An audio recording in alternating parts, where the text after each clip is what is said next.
Hello, everyone. I'm creating my first teaching memo in 3 weeks. Seems like forever. Well, fall is here. We've had nighttime temperatures in the 30s all last week. I have avoided rain in my officiating my football games. Last weekend I was in Middlebury and it rained almost everywhere. It just spit a little bit up there, but it was. If it doesn't rain, I'm happy. Dr. Laura and I are now moving our exercise regimen to Gold's Gym. We normally avoid the gym during the good weather because we like walking outside. We do a lot of walking. We try to walk at least an hour every day. But of course, during the cold weather, we'll go inside into the gym. I like doing the weights, and she likes doing Zumba, and she likes doing weights as well. Well, the Tom Brady saga is continuing. All you football fans out there, the man is 39 years old and playing like a kid. Every time they knock him down, he gets up and throws a touchdown pass. Incredible. So, tonight is trick or treat here in Poughkeepsie. I don't know what it's like in where you live, but typically my wife and I sneak out of the house so we're not home when the kids come. But tonight my wife doesn't get home till 5 and trick or treat starts at 4 o'clock. So I'm afraid I'm going to have to hand out some candy. When she comes home, I think we're going to sneak out. I'm not sure how long trick or treat goes. Probably from 4 to 6, I would think. It starts to get dark just about 10 of 6. So, enough of that nonsense. A little housekeeping, just a reminder that several of you are waiting until Sunday night to make your initial discussion board postings. I've received some emails that have complained that they work during the week and can't get on the discussion board till the weekend, and that's why I revised my discussion board last year, and now you can get an A up until 7 days. You make your initial post up until 7 days. So that's Saturday and Sunday. So all of you people that say I work and I can't get to Blackboard during the week, well, you can still get an A by posting on Saturday and Sunday within 7 days of the session opening. Those of you people that have complained to me are those that are posting on the last Sunday, which is full 2 weeks into the discussion board. I don't see your posts because I typically don't go on Sunday nights. Others who have been active during the first 2 weeks don't go on Sunday night. So if you're posting after 7 o'clock on Sunday night, most of us aren't going to see them. Most of us aren't going to react to them. And the whole purpose of the discussion board is to get us involved in the discussion, to apply what we're reading and learning by commenting on it and making connections to our work, making connections to the readings, making connections to my presentation. So that's why I do it. That's my rationale. And you can still get an A and post with it on Saturday and Sunday. I am almost finished grading your double entry journals. I've got one, as I said before, I've got one class done, and I'm almost halfway through my second session. So be patient. If I haven't graded yours yet, I will be getting it done probably by midweek. That's my goal. But I had. It wasn't a wise thing for me. I'm teaching 3 courses, and I have over 25 students in each of those sections, and I had 3 double entry journals due at the same time, and I had 3 weeks to grade them, and I still couldn't get them done. So it's not that I'm not working on them. I want to talk about office hours. I know someone wrote me and said they wanted to talk to me about some aspect of the course. I'm available from 10 to 12 every morning, Monday through Friday, but you have to text me first because, lots of times I'll take time out. I usually take 10 minutes out of every hour to jog or run or walk just to get out of my chair.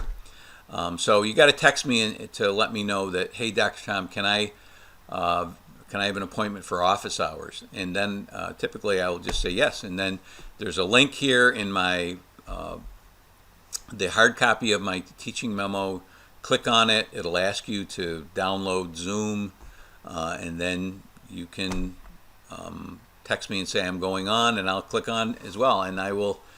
We can do some face-to-face work. We can look at the screen. We can go into the course.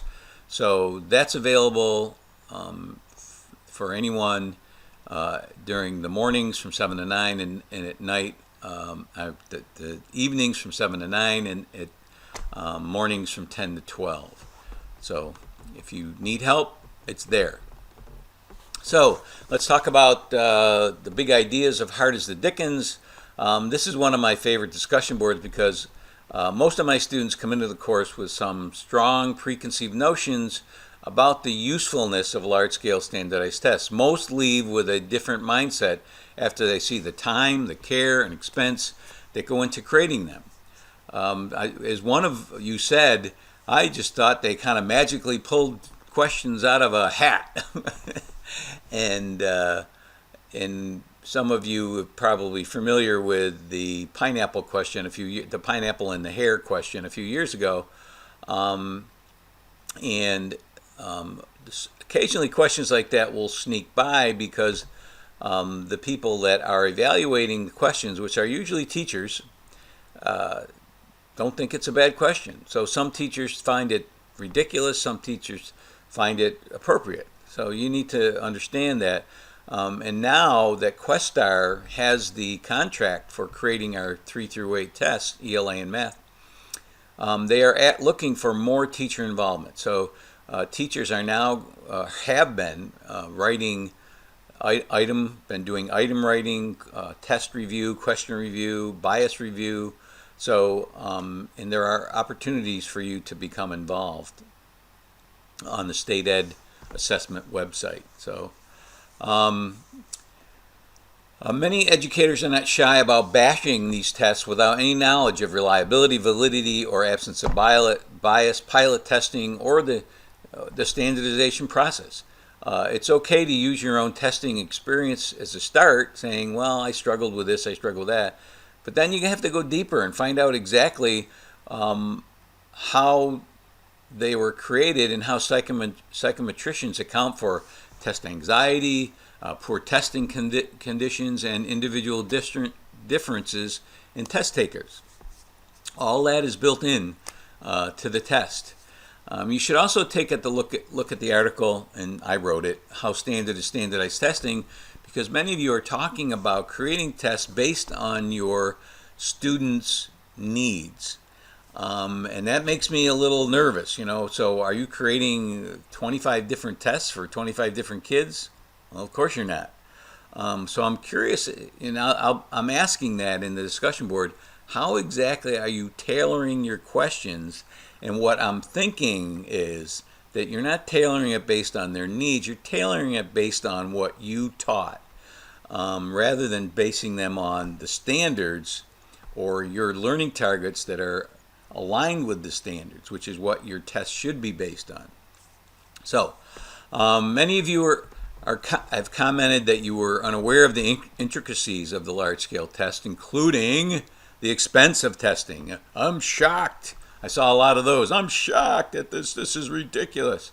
Well, you may think it's ridiculous, but you need to read the article that I've posted in not additional resources, but in course materials for last session and the next session, session 4 and session 5, about the cost of testing and what percentage of a district's budget it entails and what exactly you could buy with that.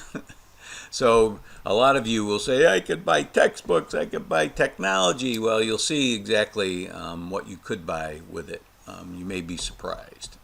Our state assessments are criterion reference tests based on our standards. So theoretically, everyone could get a 4. They're not norm referenced like IQ tests or many achievement tests, the SATs, the ACTs.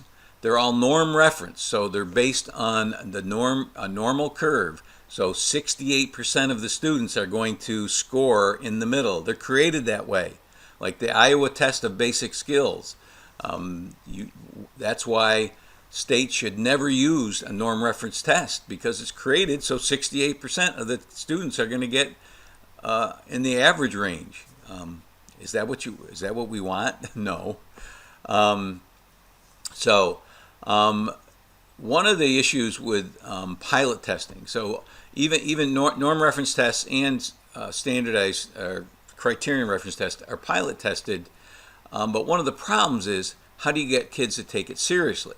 So the state is torn between just giving you a pilot test. So today we're going to do pilot testing. Now there's one more test kids have to take. And how are you going to get them to take it seriously? Well, this is a pilot test, kids. It doesn't count for anything, but you need to take it seriously. What? Are you kidding me? A more popular method is to embed pilot questions within the regular exam. So the one that the one that will count. So I'm curious as to how you think it would be. So because some parents are, what? There's questions in here that don't count? Oh, are you kidding me? So you're damned if you do and you're damned if you don't. So I'm interested in what you think. Session 5, learning targets. I've got a little extra material this week that really isn't aligned with the course objectives. I'm going to talk about reward systems. So you should be able to list 7 negative effects of reward systems. I think we all know what the positive effects are. Explain 7 strategies for teaching students with poverty. That's one of my presentations. There's no test on it. So, you people that are too busy, you can skip it. But those people who really want to know, what are some things I really need to do teaching kids from poverty, you will watch it. And there's a video on creating learning targets, which all of you should watch because that is part of the grading rubric for your standardized test that you're going to create, your selective response test. You will be graded on the quality of your learning targets. So you need to watch that video as well. This session you'll be able to define the 3 major types of reliability. So those you can argue this test isn't reliable and know what you're talking about. And describe 3 problems that can make your own personal teacher-made tests unreliable. So we're going to talk about, as you can see, we're going to talk about the first of 3 legs of the test creation triangle, reliability. There's also validity and absence of bias. You will notice in my learning targets I stray a little bit. I just talked about that, but that's important information. Let's talk about assignments for this week. Your reading for the next 2 sessions is going to be found in your textbook that you should have purchased. At this point in the course, I receive emails. Dr. Mawini, Dr. Tom, where is the reading for this week? You don't have it posted in course materials. No, it's in your textbook that you should have purchased. So I do post the chapters from Cohen and Spencer, chapter 5. So that is posted. And there are several articles and course materials that you will need to connect to in the ongoing discussion board. So Harder Than Dickens. So remember that closes Monday morning, which I believe is November. Let me just check to see what.